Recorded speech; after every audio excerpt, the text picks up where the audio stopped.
So talking about families selling stake in investments, Ferrari's one of their, is it the founding family or no, it's an investment company. It's an investment. An investment company. When Ferrari went public, had a meaningful stake in Ferrari.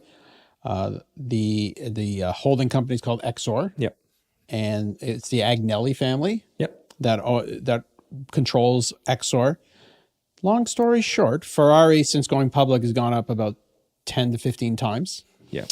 So the Exor stock, the Exor portfolio, pretty much had 50% of its holdings in one stock, Ferrari, as a result of, we talk about it, owning good companies, being patient with them. It's worked out tremendously. And so they announced that they're going to reduce their stake by 20%. Yep. That's prudent to me. Ferrari stock is obviously pulled back as a result of that. I mean, they have to market a fair amount of shares. 7 million shares are going to be sold. I think it was a 7% discount. Yeah, and a 7% discount to get those shares sold to institutions.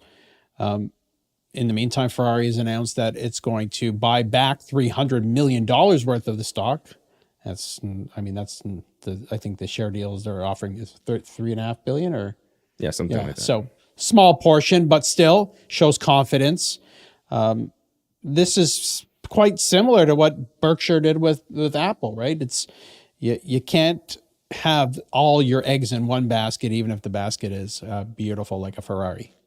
Well, I think the other aspect for the Exor deal sale in particular is that Exor stock trades at like a 50% discount to the market value of its assets. Yes. Why is that?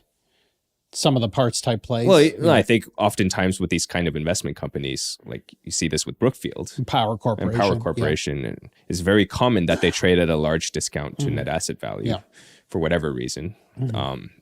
And so in this case, I think the management thought that there was an opportunity to, take a little bit of money off the table, use it to buy back Exor stock, and in essence, create value that way. Yeah, I don't think there's too much more you can glean into that. They're not selling their entire stake, and they still own 20%. Yeah, and it's still a massive position for Exor, and they're committed. They said in the press release to holding stock for at least 1 year.